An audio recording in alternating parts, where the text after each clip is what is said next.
Before they get out of school, you're going to get C's and D's. If you're hanging out with brothers who are getting in trouble with the law before they get out of school, you're going to get in trouble with the law. If you're hanging out with brothers who are getting C's and D's, you're going to get C's and D's because there's a system for everything. And obviously, you only know the system for getting a C. Because if you knew the system for getting an A, you'd be getting A's. So you don't need to be hanging out with other brothers getting C's. You need to be hanging out with other brothers getting A's and follow their system.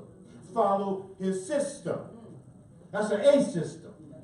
He knows the system for building a successful beauty supply store and then growing it exponentially over a decade. That's a system. I tell the sisters when I speak in these schools, if you're hanging out with sisters who are having babies, before you get out of school, you're going to have a baby. And if you're hanging out with hoes, you a hoe.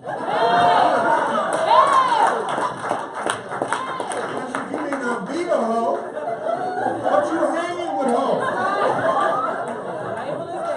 So what am I to think? You look like a hoe to me.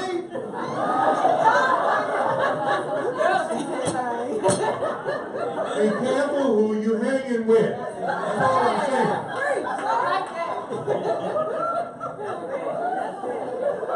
You're absolutely in the right place at the right time. Everybody, every black person in Los Angeles was invited here. 88 people showed up. The right 88. In fact, we don't want all the Negroes in Los Angeles. No, please stay home. Because you ain't ready for this. And we don't need all black people. That's one of the most popular questions I get when I'm out on the circuit. Dr. Fraser, when are all black people going to do A, B, C, D, E, F, G? Hell, all black people have never done anything. All black people didn't want to be free. That's why Harriet Tubman had to carry a gun. All black people didn't support Garvey, red, black, and green. He created red, black, and green, the African colors. All black people didn't support Dr. King. When Dr. King went north to try to get support for his southern movement, the northern pastors told him, leave white people alone, man. You're messing our stuff up. And that split the Black Baptists. Do you realize? That's how we ended up with the Progressive Black Baptists and the National Baptist Convention. The Progressive Black Baptists were the ones who came to Dr. King's aid. So all black people didn't support Dr. King, all black people didn't support Malcolm. So all black people ain't going to ever do anything. Forget that.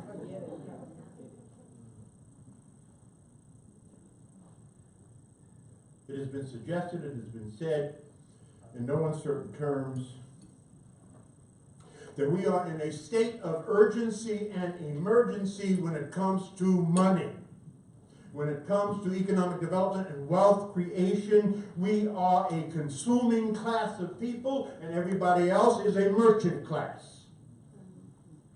We are the consumers. We are the consumption machine in America. And until we flip the script on that,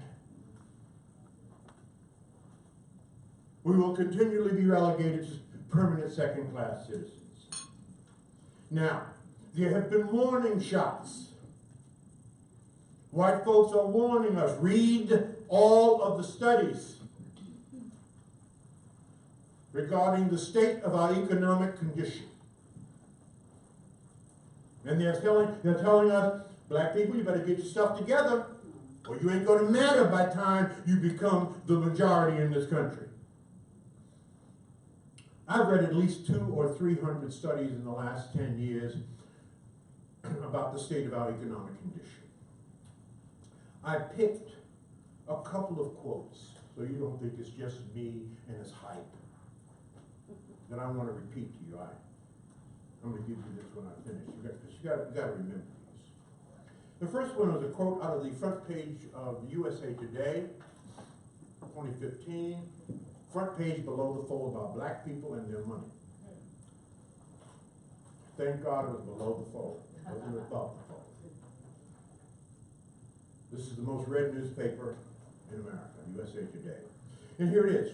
African American baby boomers will be the first generation of Africans in America who will raise another generation of Africans in America who will not do better than them. So in the 400-year history of our people in this country, we are the only generation to raise another generation that will be worse off. Our ancestors must be rolling over in their grave. We need our asses kicked. You can count me out of that. I will not contribute to that egregious statistic. My children will do better than me. I'm going to make sure of that. And my grandchildren. Proverbs 13:22 tells us what? A good man leaves an inheritance to his children's children.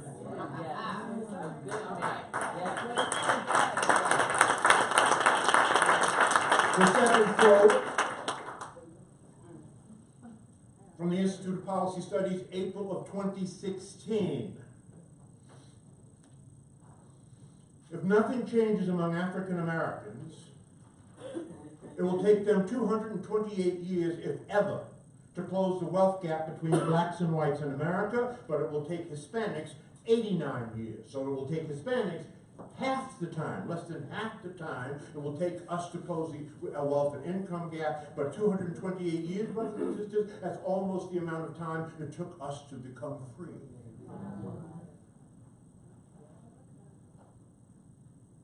That's 11 generations,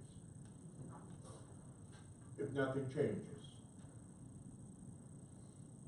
The third quote is the most egregious. The flare in the sky, the warning, the shot across the bow from white folk. By 2053, just 10 years after the country is projected to become majority non-white, black median families will own zero wealth if current trends continue. 20 years later, Latino median families will follow suit. White median families will continue to own six figures. In other words, by 2053, when we are the majority, we will have no money. Now, money is not my God, but it's right up there with oxygen. Try to live in a market-based economy in a democratic capitalist society without it. Final quote.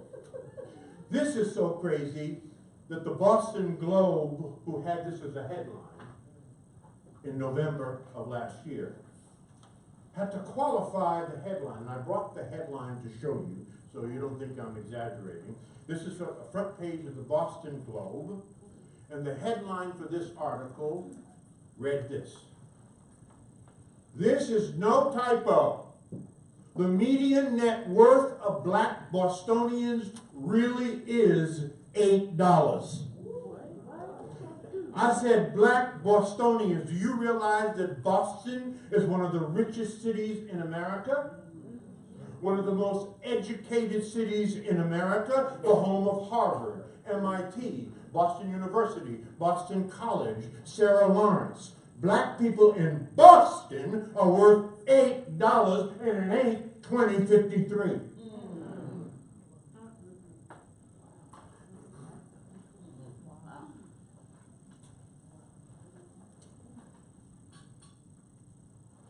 To Brother Bedford and to Professor DEVIN'S point earlier, here's an interesting article. Americans would rather do business with white people than black people. Read the article, Google it. All the statistics and all of the backup evidence on why white folks, right, would rather do business with their own people than us. In fact, when we go to them with business, they're less likely, by various percentages, depending on what kind of business we're in, to do business with us. All right, so let me say this another way. This has been said a couple of different ways. White people will not be saving black people. Now, in case no one has told you that, we're telling you that. Now, I know because God has put me down here as a spy. And I can speak the King's English And oftentimes when I'm among all my all-white friends and they don't know that I'm black, it will blow your mind what white people say about black people when they feel comfortable in the presence of their own. You don't even want me to talk about it. So God has put me down here as a spy, and I just smile. Very interesting. They really do have a problem, don't they? Lord help me. No, white people will not be saving black people. Let me say this deeply in a different way. White people are not even thinking about black people. Do you know who white people are thinking about? White people. They're thinking about their children, their husbands, their wives, their neighborhoods, their schools, and their money. That's what they're thinking about first. And in a book I wrote 25 years ago, Success Runs in Our Race, The Complete Guide to Effective Networking in the African American Community, I begged black people to think about black people first. Not only, but certainly first. If you run into a Jew and he tells you, the only thing I live for, the only thing I invest in, the only thing I want to do is invest in black people. Well, you better run away from that Jew, because you got a crazy Jew. Jews don't think like that. I'm not even on Jews, I'm just saying they think about Jewish people, as they should be thinking about their families and their businesses first. So it is on us.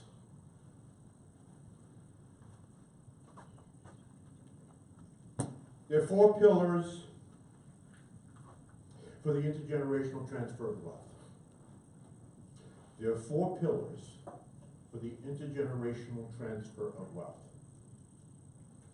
If we do not engage in at least 2 of these pillars, we will not be able to transfer wealth to our children. We will not even be able to bury ourselves. I cannot even begin to tell you how many GoFundMe campaigns I have contributed to for my good brother or sister to bury Mama and them. And Mama and them left them in debt, left them with nothing.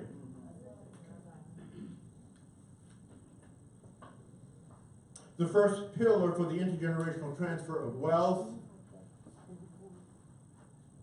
is the proper management of accumulated assets, so that we can stop reading the newspaper about athletes and entertainers who earn $100 million within 4 or 5 years of retirement are either broke or in bankruptcy. Proper management of accumulated assets. Whatever assets you have, are you properly getting the guidance, the coaching to manage those assets, to grow them so that they can be transferred to your children and grandchildren, Proverbs 13:22. That's the first pillar for the intergenerational transfer of wealth.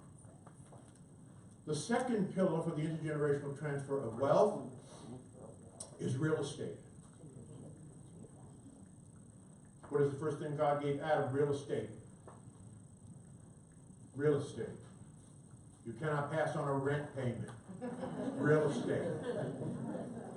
And if owning a beauty supply store may involve rent at some point in time, but it can evolve into you owning, and I think you mentioned earlier, owning your own real estate, owning your own building, real estate, whether it's residential or commercial, own some real estate. We own the fewest number of homes per capita of any cultural group in this country, and we came over here on the Mayflower. Real estate is the second pillar for the intergenerational transfer of wealth. What is the third pillar? Business ownership, because you cannot pass on a job. Business ownership. We own the fewest number of businesses per capita of any cultural group in this country. And again, we came over here on the Mayflower. There are 3.1 million black-owned businesses according to the U.S. Census Bureau latest 5-year report. The report comes out every 5 years. The last report was in 2012. The next one will come out in this quarter. The statistics through 2017. But let me give you the statistics through 2012. There are 3.1 million black-owned businesses in America, about a 75% growth over the last 5-year reporting period. So we are seeding businesses, we are thinking in the right direction, we are moving in the right direction. That's the good stuff. The bad stuff is, of those 3.1 million businesses, only 111,000 of those businesses employ anybody. And those businesses average about $1.2 million in annual revenue per year each. So they're $1 million businesses. About 111,000 of the 3.1 million. That means that 2.9 million of our businesses are sole proprietorship. And the average annual revenue of those businesses, according to the U.S. Census Bureau, is $17,000 a year. That is below the ultra poverty line. So the goal of the Power Networking Conference is to build $1 million businesses. The goal of Professor Devin is to build $1 million businesses.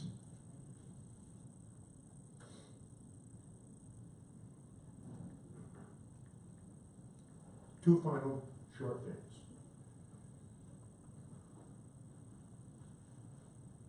In case no one told you, I'm going to tell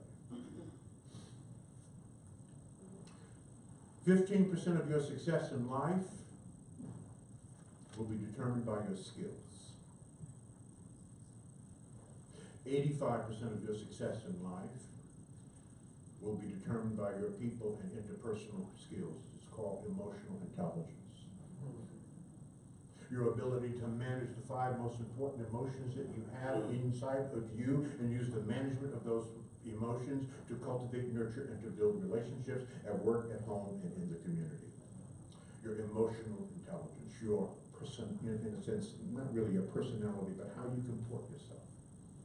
Do you have the ability to coalesce people, to excite people, to motivate people, to inspire people, to bring people together in a collaborative kind of way? This is what it's going to take, that kind of skill, because he can teach you all of the hard skills, but the soft skills of personality and interpersonal skills, you have to learn as well.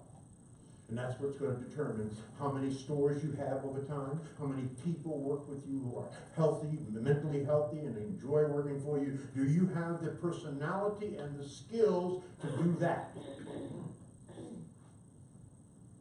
Let's say that you are amazing at what you do. So, if 15% will depend on your skills, that means you have good skills. But let's say you want to have amazing skills, and I would advise that. We have to be twice as good to get half as much. That would mean, if you doubled it, if you were amazing, that would mean that 30% of your success will depend upon your skills. You're the baddest beauty supply store operator on the planet. You know your inventory, you know all of the machinations and calculations of your business. That's 30%. You're amazing. That still means that 70% of your success will depend on your people skills. Focus on people skills as well. There's a book I think you should read, 2 really. You should read Success Runs in Our Race, A Complete Guide to Effective Networking in the African American Community. And you should pick up a book on your way home called Emotional Intelligence 2.0. Emotional Intelligence 2.0. Emotional Intelligence 2.0. Read that book twice. It will change your life. Because if you don't have proper emotional intelligence, a high emotional intelligence, you're not going to be able to grow your business. I don't care how smart you are. There are a lot of smart people. Get in a long damn line. And there are people that are smarter than you. Your people skills. Finally, I want to advise you, and I say this from the heart, chase excellence, never chase money. I've never chased money. But I'm excellent and amazing at what I do, and I can't get out of the way of money. you are excellent or amazing at whatever you do, you will not be able to get out of the way of money. Be the baddest on the planet at what you do. Absolutely. And you will not be able to get out of the way of money. Now I'm going to make one plea, and then I'm going to close with a prayer. I want you to join us at the Power Networking Conference. There's a little flyer right in front of you. This is where we are going to be focusing on million-dollar businesses. This is where you're going to meet, like this sister over here met Professor Robinson at the Power Networking Conference. If you met one person that could change the trajectory of your life, would that be worth the investment of time, talent, and treasure at a conference where there are 1,500 people in one room that think like Devin Robinson, Brother Bedford, Lester Wright, and myself, and you who've come out tonight. Imagine 1,500 of the baddest subject matter experts who are looking to coach you, mentor you, and serve you in ways that will take your life, your business, if it's a career, your career to the next level. That's what we need to be doing. So I'm going to make you an offer. This offer is only for 5 people. This is a crazy offer. Because if I make a crazy offer, Devin will come up to me later and say, you know, that was a nice offer, but it was not a crazy offer. So I'm going to make you a crazy offer. This is we'll call this special Devin Robinson special. If you look in the flyer, you'll see that the conference, for one adult registration, is $995. We encourage all of our registrants to bring a young person, 17 to 25, so that we can mentor that person, so that they can be sitting next to you, getting coaching and getting mentoring, and sitting at the feet of masters. Bring a young person. A student registration is $595. We have what we call an after dark program. In other words, we are the only black conference in America where at 9 o'clock we have 8 concurrent workshops and you can hardly get in them. That's how lucky and that's how fortunate and that is how hungry our people are for knowledge. We only talk about 2 things at the Power Networking Conference: money and business. We start at 7 in the morning, we finish at 12 at night. We only talk about 2 things: money and business. We're not trying to solve the prison disparity between crack cocaine and powder cocaine. I mean, that's important, but we ain't working on that. So if you won't work on that, don't come to our conference. We will not be talking about that. We're talking about money and business. So we have an after dark program. That's $99 if you want to participate in the night stuff. And we have a bonus day. Bonus day is July 4th. The conference is July 5th through the 7th, but the bonus day is July 4th. There are all kinds of activities going on the bonus day. That's $159. You want to do that for both you and a student, and you want to do the after dark for both you and a student. So this total package, as I calculated it here, is $2,110. $2,110. A registration for you, a registration for a student, 2 after dark programs, and 2 bonus day packages.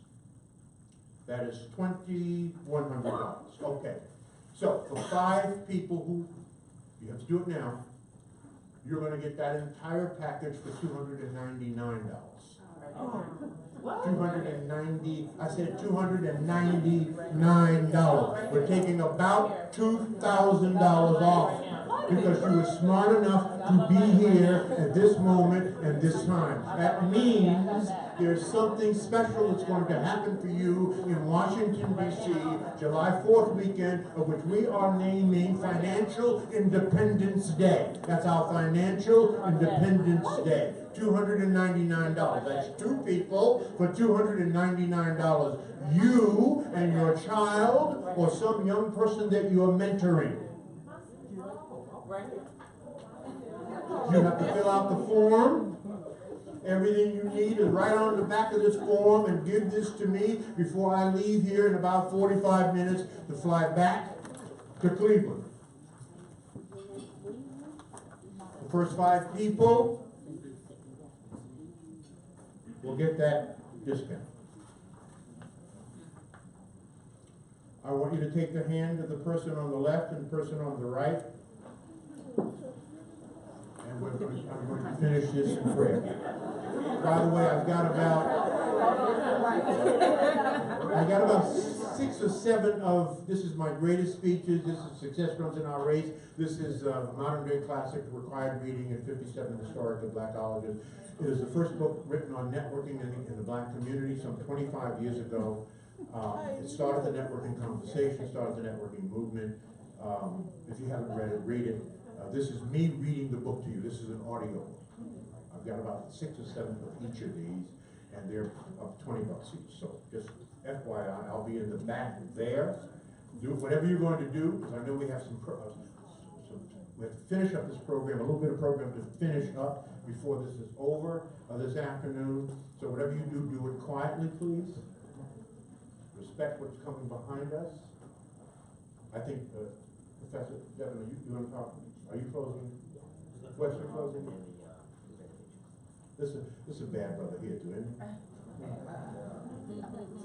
Are you from the Caribbean? Yes. I thought he looked intelligent. He's from the Caribbean. Now, all right. So you've got the hand of the person on the left and the person on the right. This is the ancestral recognition prayer that we close our conference every year. This is our 17th conference coming up in Washington. Forbes magazine named Power Networking as one of the top 5 conferences not to be missed in America, not one of the top 5 black conferences, one of the top 5 all-time conferences not to be missed.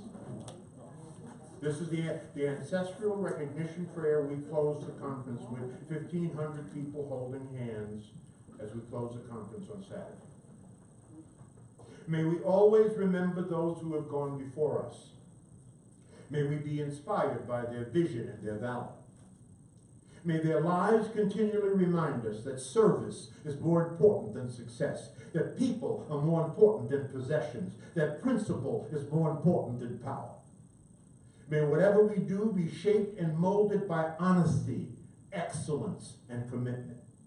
May our children and our children's children carry forth with pride the nobility of the histories that are represented here and the various traditions that are represented in this room.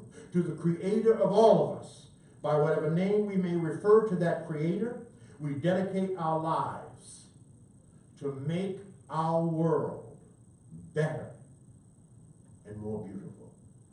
Can I get an ashe? Ashe. Amen. Amen. God bless you. Thank you very much.